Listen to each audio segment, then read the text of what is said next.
Peter Helland with Dr. D. Michael Jones on Citizens for Community Media. And we're going to be on Citizens for Community Media today because we had the Gay Pride Parade. We have things that are actually dealing with our community, and then you have Cardinal McCarrick being exposed or being charged with sleeping with the seminarians. Right. And there is a connection between locally here and... Right. The connection is we have a homosexual mayor, and that's good, but we have a homosexual cardinal, and that's bad. So let's try and figure out why there is this contradiction here, because this makes no sense, okay? But to begin with where you want to begin, we had a July, you may remember, has the 4th of July in it, and that's usually a celebration of the Declaration of Independence. And traditionally, cities all across the country have celebrated this. I remember when I moved here in 1979, which is almost 40 years ago now, I was struck by the magnitude of the 4th of July celebration. Downtown South Bend looked different than it did now, where that new hotel is, which keeps changing its name. There was a big hole in the ground. But everybody showed up in South Bend, Indiana. Everybody. I'm saying you looked around and it was all different kinds of people. Mm-hmm. That was the big community event. It was the thing that basically focused the community. There were other celebrations. I mean, there's Christmas. But this was the celebration of us as Americans. And all the Americans showed up. So there were bikers and wife-beater undershirts with their gun mauls on the back of their motorcycles. And there were Polacks from the west side hanging on, trying to keep from being ethnically cleansed. And the people who were responsible for the ethnic cleansing, they were there too. And, long-haired kids with black T-shirts with their favorite death metal band on there, and but there were other people too. It looked like lawyers in business casual khakis and Lacoste polo shirts with a little alligator on their chest. So everyone was represented. And the churches, our church used to go out there and we would be passing out trash. Right. I mean, so everybody was there. Yeah, everybody jumped in. So 40 years later, now there's no 4th of July celebration. It's been replaced by a gay pride celebration. So we had Gay Pride Week here in South Bend, Indiana, 2018. And the culmination of Gay Pride Week was our homosexual mayor conducting a kind of a blasphemous parody of the sacrament of matrimony at the local Episcopalian church, to their shame, when he went through the charade of marrying another man. Sorry, you can't marry a man. Two men cannot marry. But you used this man, has basically come in to South Bend. He has hijacked the entire city government and made it basically a vehicle for promoting his own sexual perversion. Okay, so guess what? Guess what? Decent people didn't show up this year. There was no 4th of July celebration. The town was taken over by perverts who basically acted out their sexual compulsions. We know that when you commit a sin against God's law, which sodomy is, not just any sin, it's a sin that cries to heaven for vengeance, there are psychological consequences, the first of which is guilt. And guilt is, in many ways, a good sign. It's like pain in the body. Pain is a sign that there's something wrong. Maybe you should go to the doctor. Okay, guilt is a sign that there's something wrong. Maybe you should go to the priest and go to confession and repent of your sin. But that depends on free will, and you can reject that. And you can, what you see over this period of time, let's say the past 50 years, is identity groups forming based on their sins. Feminism is one. based on the sin of abortion, the unrepentant sin of abortion. The women are tormented by their guilty consciences because they murdered their own children. And so as a result, and they don't want to repent for one reason or another, and so they have to form identity groups. And the identity group will get together, women who have had abortions will get together under the banner of feminism, and they'll march down the street, and they'll feel better about themselves. The guilt becomes a little less intolerable. But I like what you said there. For a Christian, you feel guilty, you go to Christ to solve that problem. And they're going somewhere to solve their guilt problem. You can't. And ultimately, they have to go to the devil. I mean, he's going to offer the best solution. And I'm not, yes. Because it's going to get worse and worse. But let's take a step back here and say, the devil, you say? How about the great Satan? Who is the great Satan? Well, it's this regime. The regime that has taken over America and basically has abolished Americans. So what you see now is there are no Americans left. The manifestation of this is that the public square now in South Bend, Indiana, has been taken over by the homosexual. But the homosexual is an agent. It's not just a random group of people. We know I've just explained the psychological dynamic about why homosexuals feel that they have to parade around in public. It's their guilty conscience. Okay, it's obvious. Okay, but these people are being instrumentalized, and that's when we get to Pete Buttigieg, because he is the man who has been appointed by the oligarchs to rule over us with an iron rod. But you say that there's no more Americans. If you went back to the 50s, like where I was from, small town in Wisconsin, it was still ethnic because it was third generation Norwegians. And when we hung out with your friends, we were both conscious that our grandparents were good buddies. So if we saw somebody acting effeminate, we looked at each other and goes, "That's not us." Peter, those days are over. Get over it, buddy. That's gone. Well, that's what I'm saying. That's gone. It's over. I'm not going back to the 50s. I'm going back to 1979, when there was at least a sense that the whole community could get together for something. The 4th of July. Okay? Well, that's gone.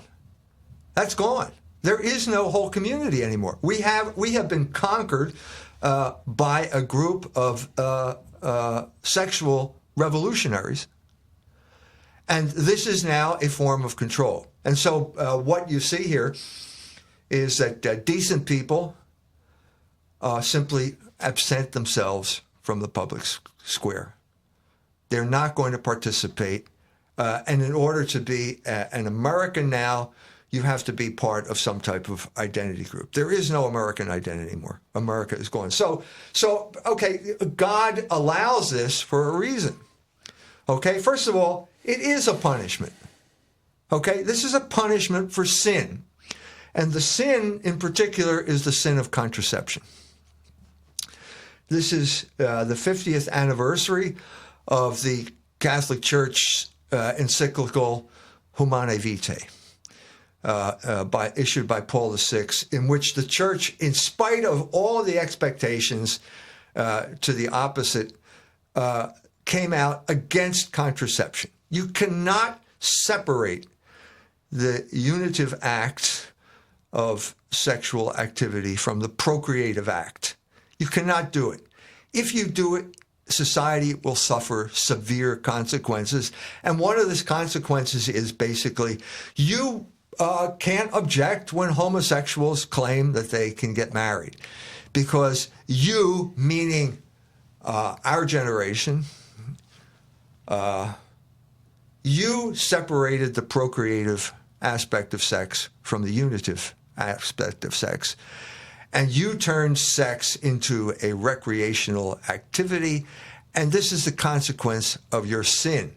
Well, no, you were on your way to Woodstock at the time of your conversion, but Woodstock does represent, in the minds of a lot of people, that's kind of We identify with Woodstock. Let's be honest about Woodstock. What was it? It was a concert that was organized for our generation.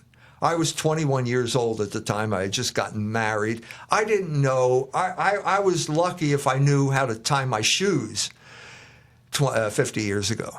You know, I was so confused, largely because of a group of Catholic priests known as Jesuits. But let's get back to that. We'll deal with that later, okay? But what we're seeing here is, I said, yes, this is a punishment for sin. Homosexuality is a punishment for the sin of contraception, which is a much widespread sin than sodomy. Okay, but God allows these punishments for a reason. And the reason is, I think the reason God allowed us to have a homosexual mayor who got elected under false pretenses. He concealed the fact that he was a homosexual. He never would have gotten elected in that election if people knew he was a homosexual. God allows this for a reason. I think the reason is so that we can understand what this means. This is a man, okay, I'm sure he's burdened by guilt because of what he does. I'm sure he feels this need to parade around so to lessen the pressure of the guilt. But he's also a tool of the oligarchs.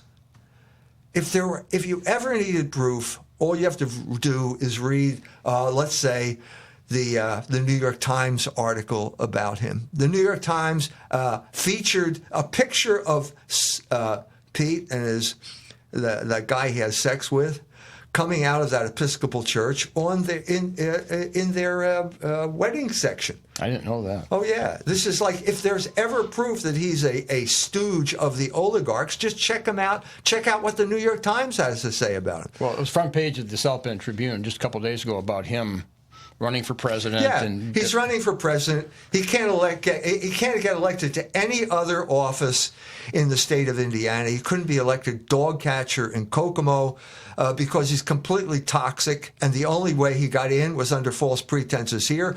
But homosexuals are notorious for their narcissistic fantasies.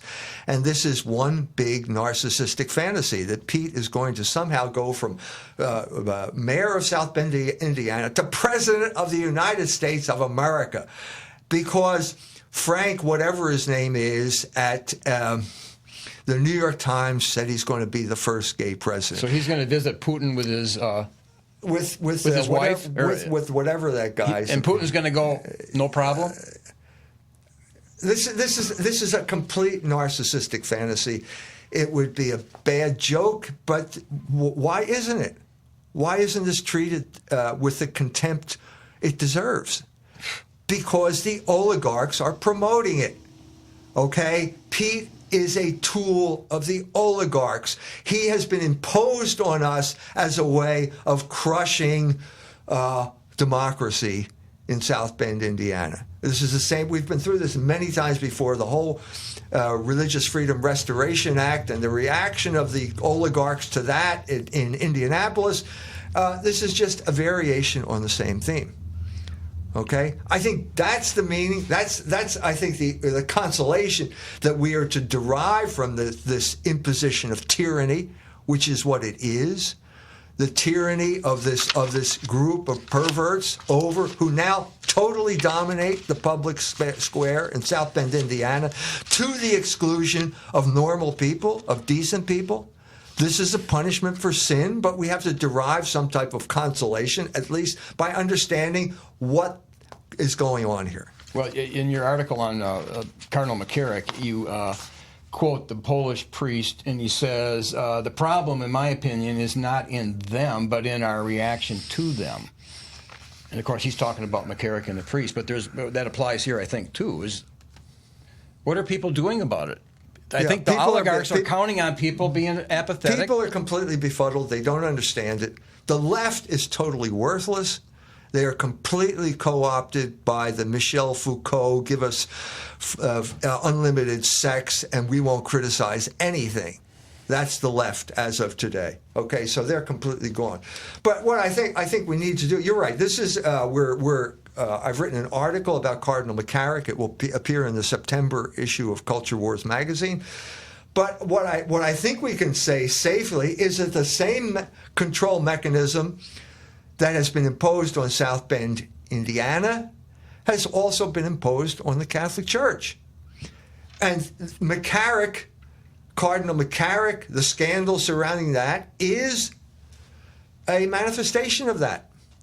And the New York Times is also heavily involved in the managing of this, the information, managing the discourse in a way that is conducive to oligarchic interests. Okay? Now, the first thing we have to say here is we have to expose is the misdirection that the New York Times is promoting here in the McCarrick case. Oh, yeah, there's pedophilia and not homosexual. Well, first of all, the story begins with someone who was a 15-year-old at some point talking about his experience with Cardinal McCarrick. First of all you have to do is read down in the article, the same New York Times article or any other New York Times article, and what you realize is that this is a completely anomalous example, a completely anomalous situation. McCarrick was notorious for sleeping with seminarians and priests. Mm-hmm. These are all, by definition, adults. So the issue here is not pedophilia, it's homosexuality. And since the issue is homosexuality, well, then we have to ask the question, why is what Pete Buttigieg doing okay, and what McCarrick is doing is not okay, when they're doing exactly the same thing? It's homosexuality in both instances. They could say, well, one is the church and one's political, but Pete got married in the church, in the Episcopal Church. That's completely irrelevant. It's irrelevant. We're talking about the nature of the act itself. And in one instance, the very same act is good if our gay mayor does it, and it's bad if Cardinal McCarrick does it. Now, this is completely hypocritical. There's a complete double standard here that needs to be exposed, because the double standard leads us to understand how this is being used as a system of control, not just in South Bend, but in the Catholic Church as well. And you wrote that too, or I think the Polish guy wrote it, that a church which contradicts itself, rejects its own teaching, becomes useless and dies, like the church in Holland. Anything that is self-contradictory is bound to disappear. He calls it bad theology. I mean, there is a type of bad theology, that the fact that Notre Dame, a lot of people think Notre Dame is, more runs South Bend. When I was there in 1970, you wouldn't have found a professor that would have said, I'm for same-sex marriage. And we were there at the meeting. No, but if you were there then, you would have run into a whole homosexual mafia who was running the seminary and running the order. Burchell was the head of the theology. Then he was provost. That was when I was there.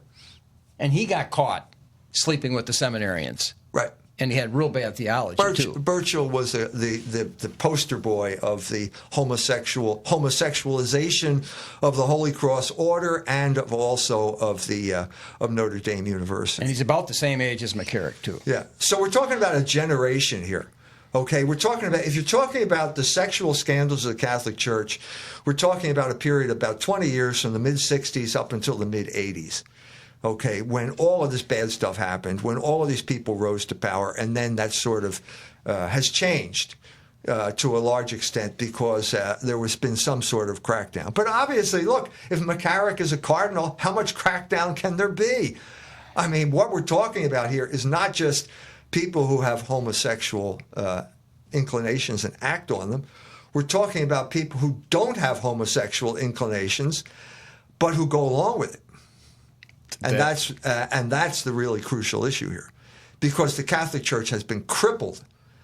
Okay, we talked about the Jew taboo in one of our previous programs. The church is crippled because it cannot criticize its enemies. The church has also been crippled by its acceptance, its de facto acceptance of homosexuality. But it goes against, like I said, in the 50s, growing up. I mean, you immediately criticized it. I understand that. I understand, but that's gone. That's gone. We have to deal with the situation now. Okay? And what I'm saying here is that you have exactly the same form of control mechanism in the Catholic Church as you have in South Bend, Indiana. In other words, the homosexual is the commissar. He is the man who basically takes control of discourse. He's the guy who runs the operation from behind the scenes or in front of the scenes, as the case with South Bend. So the only guy who really, I think, understood this was Russ Dutat, and he was writing for the New York Times. He writes a column for the New York Times. He's you mentioned known him. as a conservative. So the question is, so when this McCarrick story comes out, it's, well, didn't anybody know? And then it turns out, well, yeah, everybody knew. A lot of people knew, but no one was saying anything because you can't criticize homosexuals.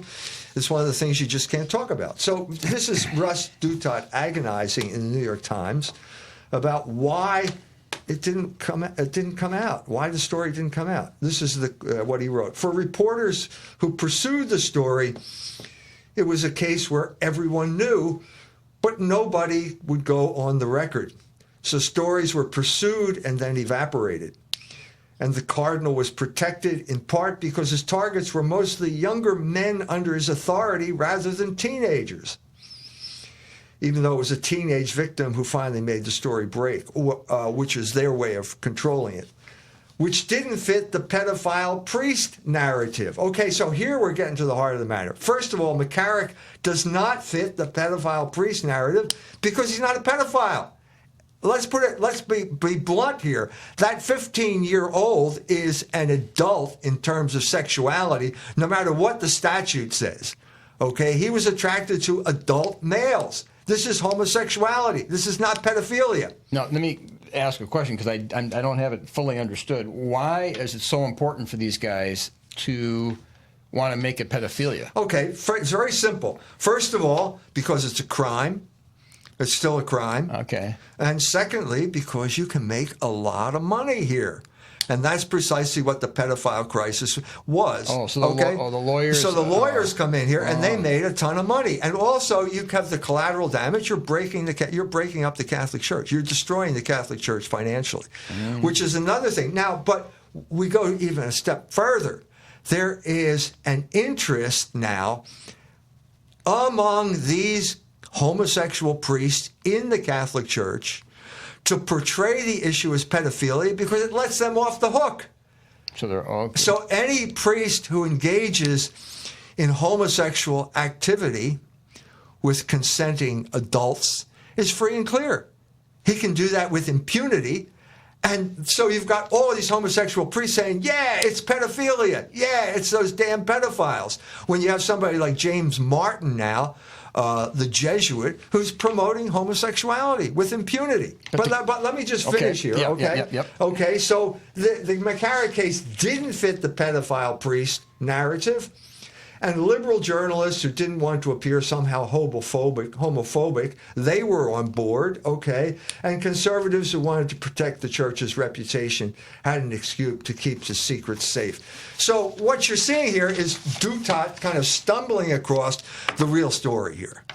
The real story is, okay, just as Pete Buttigieg is the oligarch's stooge to rule over us in South Bend, Indiana, there was a group in the Catholic Church who played exactly that role. And that group is the Jesuits.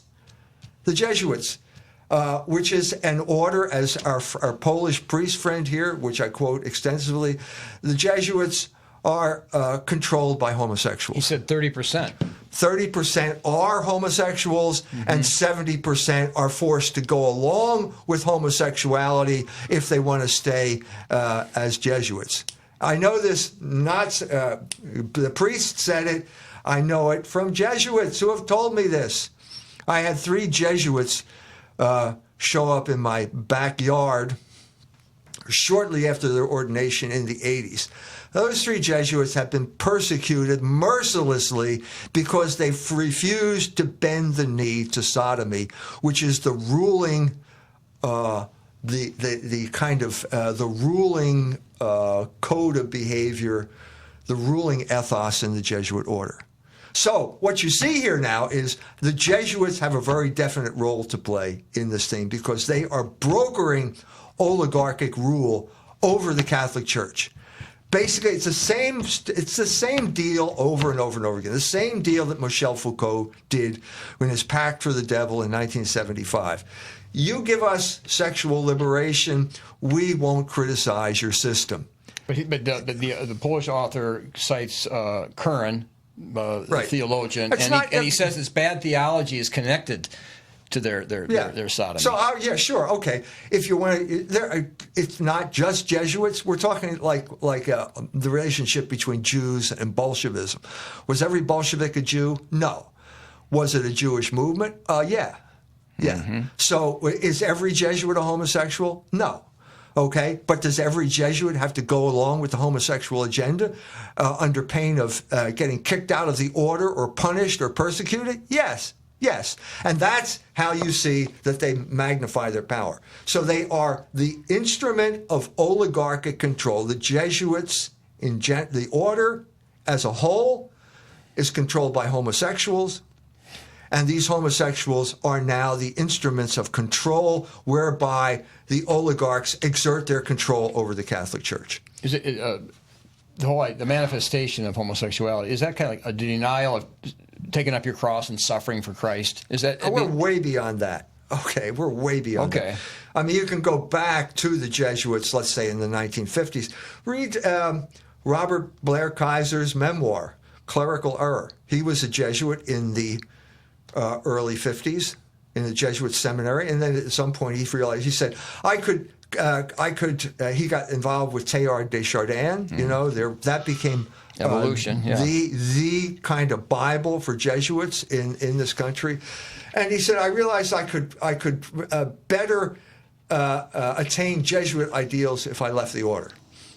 Now, we're talking about a man who then became the Vatican Time Magazine's Vatican correspondent during the Second Vatican Council.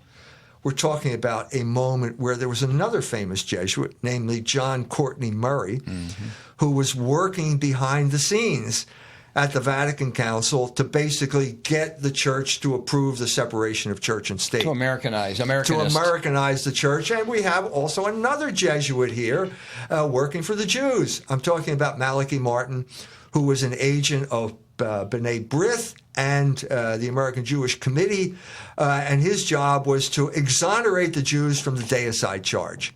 Okay. And he failed. Okay, John Courtney Murray failed in the documents. Both Dignitatis Humanae and Nostra Aetate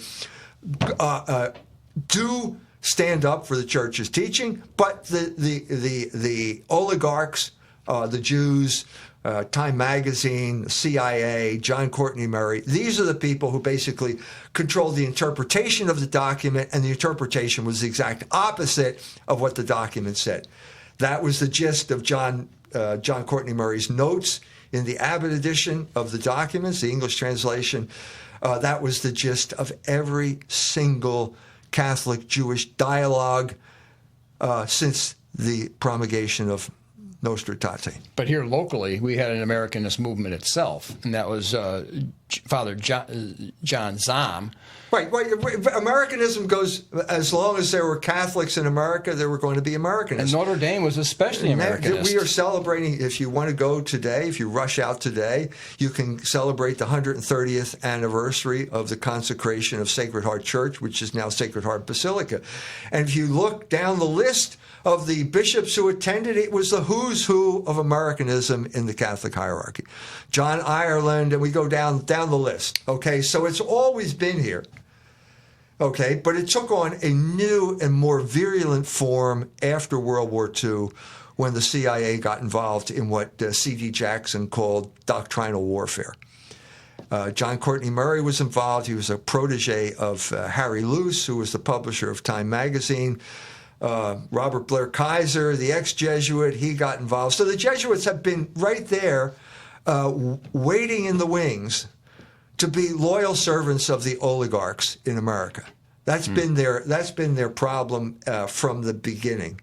Okay, as I discussed in my book, John Cardinal Kroll and the Cultural Revolution, John Cardinal Kroll and Bill Ball refused to share any of their inside information about legal strategies with the Jesuits at this period in the 1960s. They didn't trust them. Because they didn't trust them, and with good reason, because the Jesuits were working for the other side being the people who were promoting contraception. The WASP ruling class elite at that time was heavily involved in the promotion of contraception. So the Jesuits have been compromised in America for a long time, and now all we're seeing is the latest manifestation of this compromise, which is basically the Jesuits running the homosexual network that is the form of control that keeps the Catholic Church under control, keeps the Catholic Church off balance by the mechanisms that we've talked about. But the significance is this is the first Jesuit pope. So that must play some factor. Well, what it has done, it has emboldened the Jesuits, who were in bad odor under people like Cardinal O'Connor when he was head of the Archdiocese of New York, and a bad odor under Pope John Paul II and Pope Benedict XVI. They didn't trust them, with good reason. The Jesuits are a fifth column within the Catholic Church, run by a homosexual cabal in the interest of the oligarchs who want to destroy the Catholic Church. The Jesuits should be suppressed. It's that simple. The Jesuits were suppressed once during the 18th century, and it was an act of pure and simple injustice at that time. The Masonic lodges realized that the Jesuits were the most formidable enemy in countries like France, and so the Marquis de Pombal and the Choiseul, the Frenchman, pressured the Pope into suppressing the Jesuits. Benedict XIV resisted the pressure. His successor came in and caved into the pressure. And the church in France was punished because that led directly to the French Revolution. So that's how the church, those Jesuits back then were loyal sons of the church. They are traitors now. They are traitors to the Catholic Church. They are a fifth column that is doing the bidding of the oligarchs through this homosexual network, and they should be suppressed. It's that simple. If you think this Pope is going to suppress them, well, you're free to think that. But most likely he's not. But even we read that he said that the church in Holland has been pretty much obliterated. I mean, that's the way he suggests. I mean, so it's possible that a country can have their church obliterated. Yeah, well, we have the oligarchs have found the secret weapon that will destroy the Catholic Church, and it's homosexuality. This is the Achilles heel of the Catholic Church because the Catholic Church has a celibate clergy. So you have to be completely rigorous in preventing homosexuals, eliminating homosexuals from the seminary. Well, Right. if the seminary is run by homosexuals, if you have Cardinal McCarrick, who happens to be a homosexual himself, as head of the diocese, well, that's not going to happen, is it? Well, I said before, when I was learning the Latin to be an altar boy, the girl in my class was her brother that was teaching us, and he was a priest. But soon after he taught us, he took off with his lover and has been in San Francisco ever since. That's 1965. And then when I was enrolled in the Holy Name, I was enrolled ready to go, and I said, well, I'll wait. It seemed a little strange. But two girls in my class that did have brothers to go there think, boy, you did the right thing, because it was, I mean, I'm just saying, this is not a good situation. No, we know that. But what you're seeing here is now we understand what the whole pedophilia thing is about. It's misdirection. It's not pedophilia.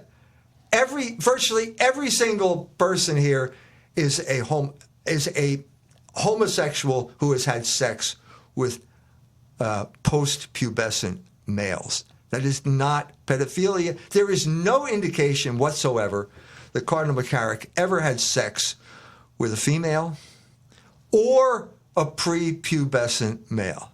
No evidence whatsoever. That immediately eliminates pedophilia from the discussion.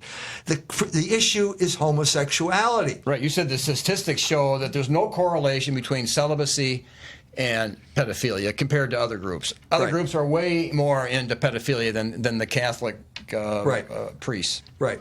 It's not pedophilia, it's homosexuality. And what you see here is that the oligarchs, the same people who appointed Pete Buttigieg to rule over us with an iron rod and rub our noses in gay pride parades after he hijacks the city to promote sodomy. Okay, the same people that promoted Pete Buttigieg in South Bend are promoting a homosexual clergy through instruments like the Jesuits.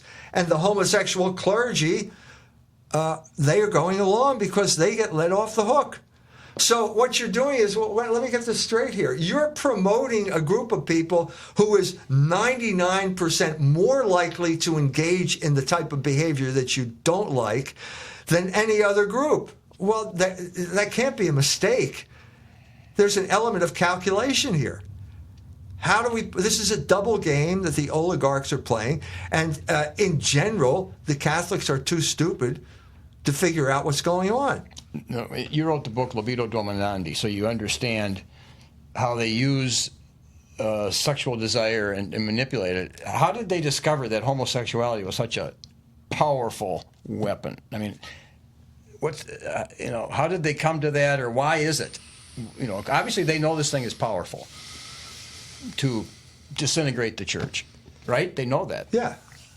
I don't think it takes a genius to figure this out. Okay. I mean, if you're talking about when did the push for homosexuality begin? Probably there's the Stonewall riot that's 69. That's the same year as Woodstock. 3 years later, the American Psychological Association removes homosexuality from its list of disorders in the DSM. No, but if they're in their back room discussing and they're saying, we know this is going to be a powerful weapon because here's what's going to happen. We're going to put it in here and watch this happen and watch this happen. It's like a nuclear bomb. How did they? I mean, what was the discussion? In the back room on why it was so powerful. What would homosexuality do? Just the obvious? I mean, the church has to accept it, and then the doctrine has to change. I mean, it's just going to... If you're talking about the intelligence community, the involvement of the intelligence community, homosexuals were always considered a notorious threat because of blackmail. So we had the experience of the Cambridge traitors in the 1930s, Blunt and those people, Guy Burgess, Philby, all those people who basically had been recruited by the communists during the 1930s because they were homosexuals. E.M. Forster, also a homosexual, who knew these people, was of that generation at Cambridge at the same time, said if I had to choose between betraying my country and betraying my friends, I hope I would have the guts to betray my friends. This famous statement by E.M. Forster. He wrote a homosexual novel. Because why are we talking about? The intelligence community understood that homosexuals are good at leading double lives. Well, that's what the CIA does, isn't it? I mean, isn't that what you do when you're a member of the CIA? You lead a double life. You're a spy. That's what spies are. So that's what traitors are. And so it's basically just taking that and applying it to any institution that you want to destroy. What you do is you promote traitors. And all homosexuals are traitors. A lot of people have a hard time figuring out, is a homosexual person possessed almost? I mean, you get into churches, their experiences, they can't figure, are they possessed? It's a real discussion. Yeah, well, Father Oko talks about that from firsthand experience. Basically, so what is it? You've got a weakness. The source of homosexuality is father deprivation. We know that. The classic familial configuration is dominant mother, weak father. Okay, you go through, you see this case. Okay,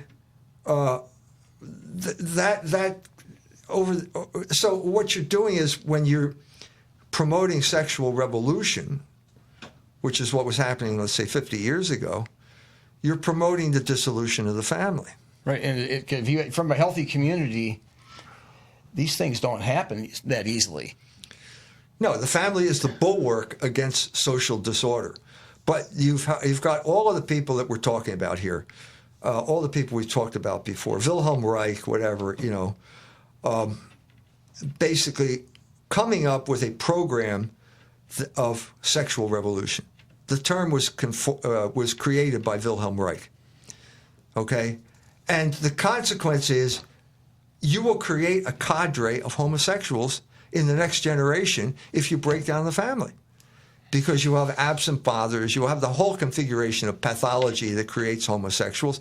So what you're doing is basically mobilizing the people that you've created.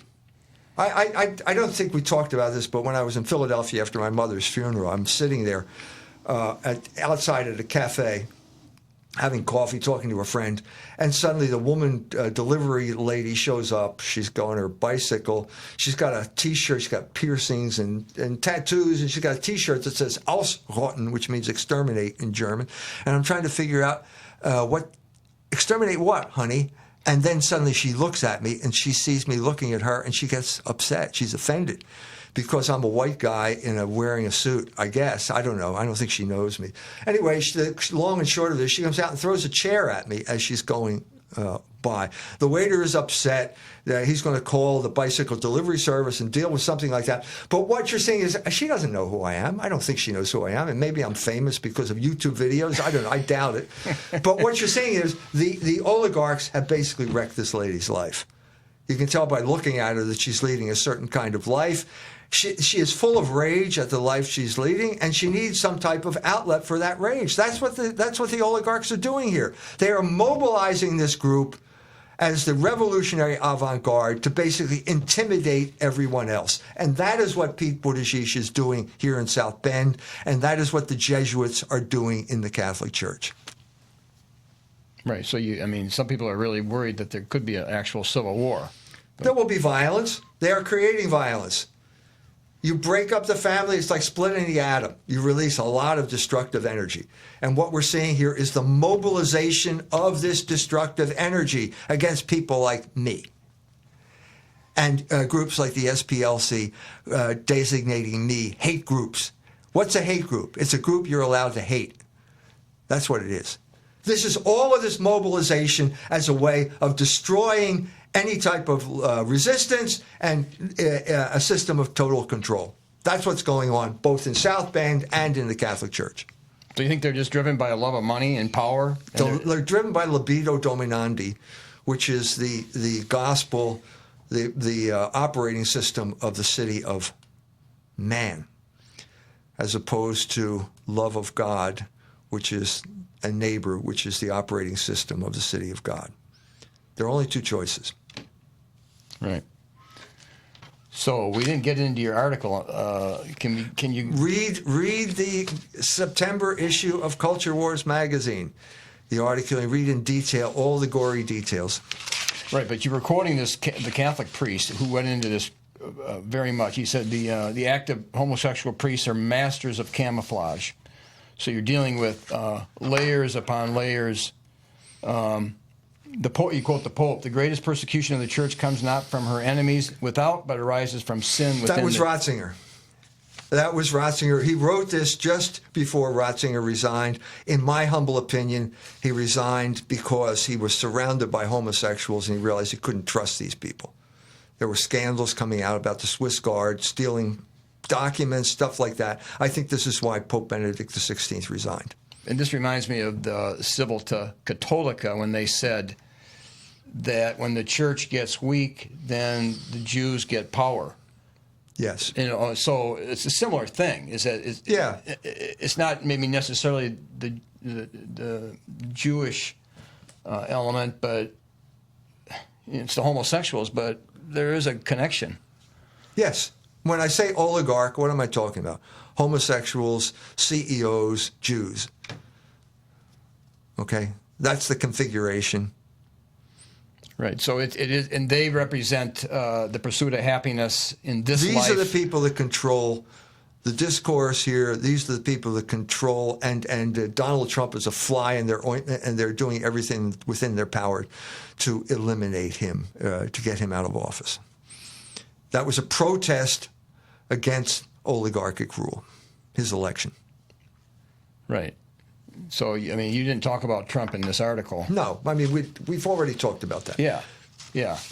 But I'm just trying to explain how all these pieces fit together. Right. Okay. Right. The main two pieces being in this discussion, South Bend and the Catholic Church. You write, or he writes, consequently, it is strictly forbidden not only to ordain men having any homosexual tendencies, be it temporary, but even to admit them in seminaries, I imagine this was supposed to be. So the ideal is if you sent somebody that could have any kind of homosexual tendencies, they shouldn't even be let in. I mean, what should be done here? Right. The most flagrant example of this is Father Robert Sirica of the Acton Institute, who was a flaming gay rights activist on the West Coast, performed the first gay marriage, and is now a Catholic priest. This man never should have been admitted to a seminary. He never should have been ordained. And now that he is ordained, he's using that Roman collar to undermine the church's teaching on economics. This is what you get when you ordain homosexuals. These people are traitors, and they are good at betraying the institutions that they occupy. Because when you read Scripture, it says, don't be deceived, neither the effeminate or abusers with mankind, King James, but it's homosexual. But the effeminate and the homosexual go together. So if I was in charge of a seminary, if I saw somebody effeminate, I would be, I'd be hesitant. Because look, they got to do all. You are not the head of a seminary, and the head of a seminary is subjected to the full influence of the regime of the United States of America, which is there to promote homosexuality and punish it. So I suppose if you had a real strong man... This is like right out of Michel Foucault. Promote and punish at the same time. But they need to be strong. I mean, they may suffer persecution, but that's what they're called to... If you are called by Christ... Yes, we know that. They should expect... Well, so what? I get persecuted. So they... I mean, he was pointing out the people that did take a stand were the ones that got removed. Right. So that's really bad. Yes, that's the crisis right now. So at this point, all we can do is hope to expose the mechanism that has created the crisis. But the article also says that it happened especially after Vatican II. Yes. So that Vatican II did not succeed like it was hoping, at least in that regard. It was a pretext. Well, obviously, I've already named the people who were there to subvert it. I mean, the CIA was heavily involved in the subversion of the Second Vatican Council. Through John Courtney Murray, through the Time Magazine. Time Magazine and the CIA now Time Magazine is completely irrelevant, okay? But back then, they were two concentric circles. And at the center of both was C.D. Jackson. So Time Magazine was the propaganda ministry for the United States of America.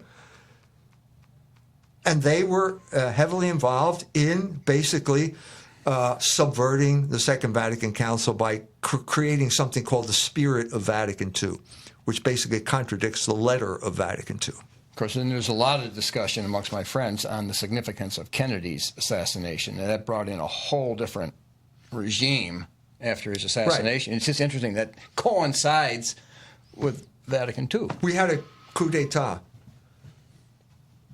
occurring in the middle of the 1960s. Right when this is all happening at This is all happening. There was a coup d'etat. It was a revolutionary moment, a coup d'etat, and a new regime was put in place. And the church... we have now all the assassinations of 1968. Which was the first kind of stirring of protest as people were catching on. Martin Luther King had turned against the war. That was a crucial moment. Thomas Merton apparently was murdered. There's a book out now saying Thomas Merton was murdered. Exactly the same reason. He could have led a Catholic anti-war movement in a sensible way, unlike the Berrigan brothers, who were not sensible.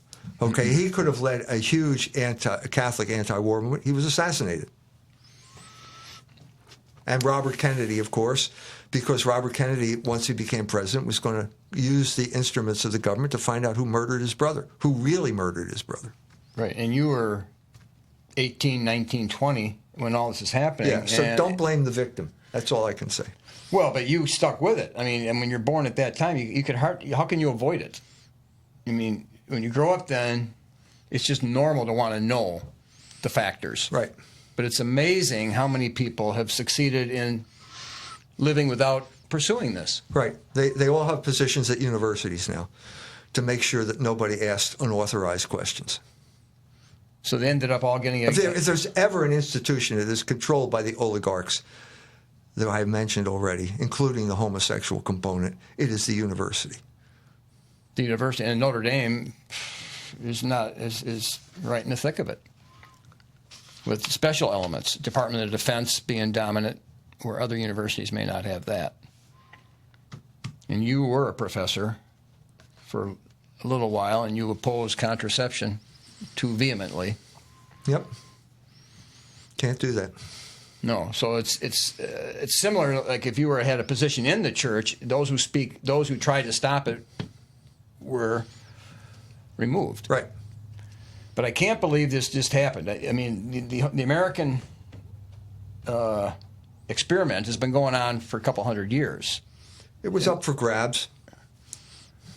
Could have gone in a different direction, but that's, it's the way history is. Tragedy of America, the promise betrayed, and now we're in, looks like the end game. So, okay, so what is the hope? There's always the hope of grace. Sure. So well, the Pope could come out and suppress the Jesuit order. That's not. One Pope has already done it.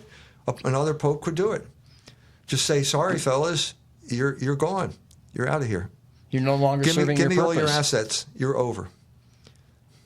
Have they ever done that to an order? They did it to the Jesuits. Yeah, already. But they're back. Yeah.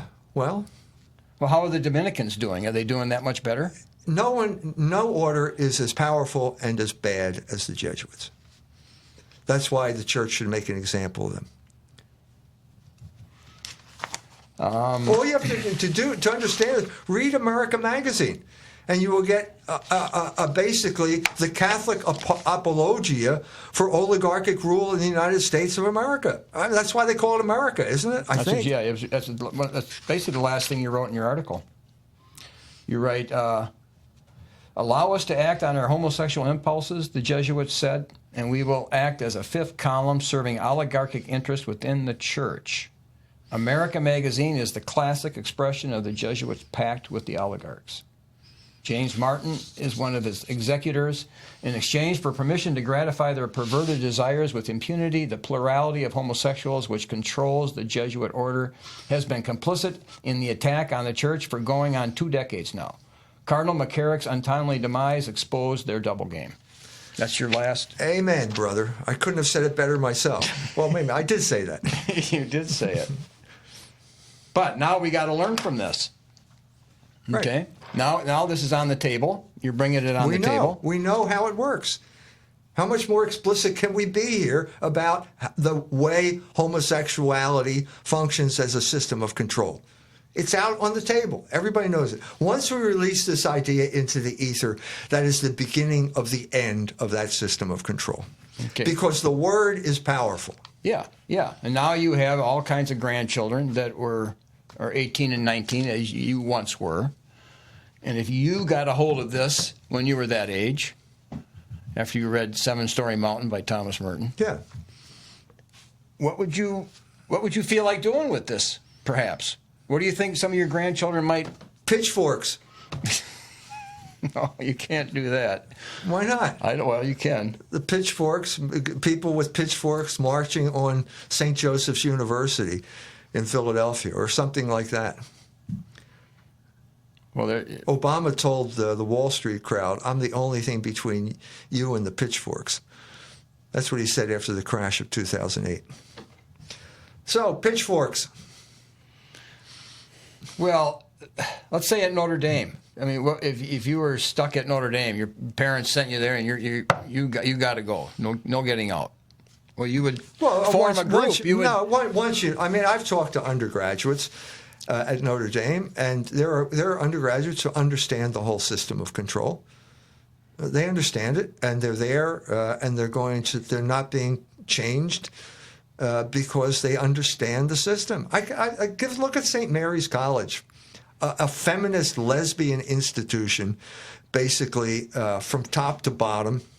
It's been that way a while. And yet I know women who went there. I know one woman who went there and has 7 children now. I introduce her as the lady who flunked lesbianism at St. Mary's College. So it's not automatic, It's consciousness. And once you have a better explanation, their system of control ceases to function. Yeah, because it always is a narrow path, and once you have the consciousness, and we're talking about logos here. That is the great liberation of logos. It allows us to see through the schemes of the anti-logos crowd. And the truth is always more powerful than their systems of lies and control.